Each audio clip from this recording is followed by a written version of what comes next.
खेल और ये है रामलीला। माना जाता है कि आदि कवि वाल्मीकि जी ही इस कलयुग में गोस्वामी तुलसीदास जी के रूप में जन्मे और उन्होंने मानव जाति के उद्धार के लिए संवत 1631 में रामचरितमानस की कथा का आरंभ किया। गोस्वामी जी स्वयं कहते हैं कि 4 वेद, 18 पुराण और सभी शास्त्रों को पढ़ने का फल आपको रामचरितमानस से मिल जाता है। राम जी की कथा सबसे पहले शिव जी माता पार्वती को सुनाते हैं।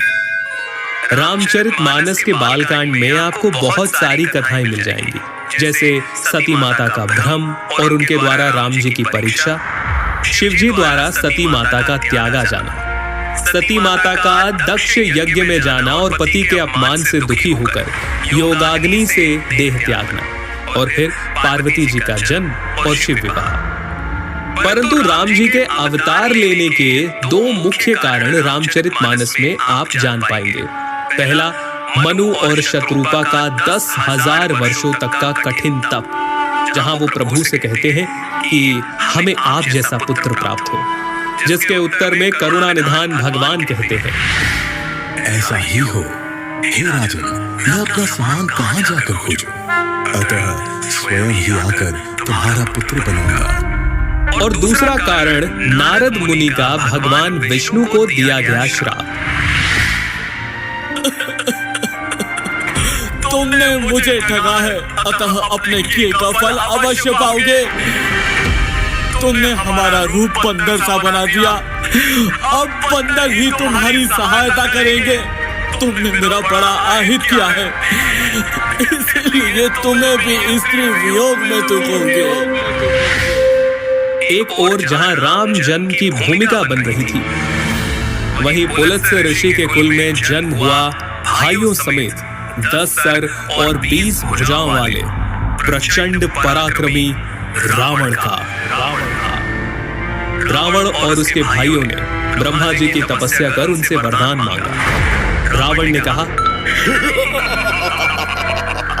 हे जगदीश्वर, वानर और मानव, इन 2 जातियों को छोड़कर हम किसी के मारे ना मरेंगे।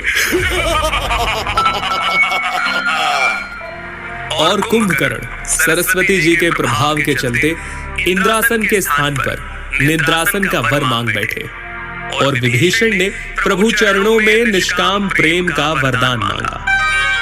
चलिए आगे बढ़ते हैं और आते हैं राजा दशरथ पर, जिन्हें ग्लानि थी कि उन्हें कोई पुत्र नहीं था। गुरु वशिष्ठ के कहे अनुसार महाराज दशरथ ने ऋषि श्रृंगी को बुलाकर पुत्र कामेष्ठी यज्ञ किया, जहां अग्निदेव स्वयं हाथ में चरु यानी कि खीर लिए प्रकट हुए, और इस खीर के प्रभाव से तीनों रानियां यानी माता कौशल्या, माता कैकेयी और माता सुमित्रा गर्भवती हुई, और चैत्र मास के शुक्ल पक्ष की 9वीं तिथि को दोपहर के समय प्रभु श्री राम का प्राकट्य हुआ। नवमी तिथि मधुमास पुनीता, नवमी तिथि मधुमास पुनीता, शुक्ल पक्ष अभिजीत हरि प्रीता,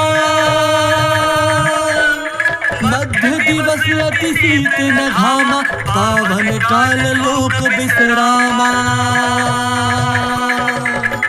राम सिया राम, बोलो राम सिया राम, बोलो राम सिया राम, बोलो राम। इसके आगे क्या क्या हुआ, प्रभु ने क्या क्या लीलाएं की, हम आपको जरूर बताएंगे।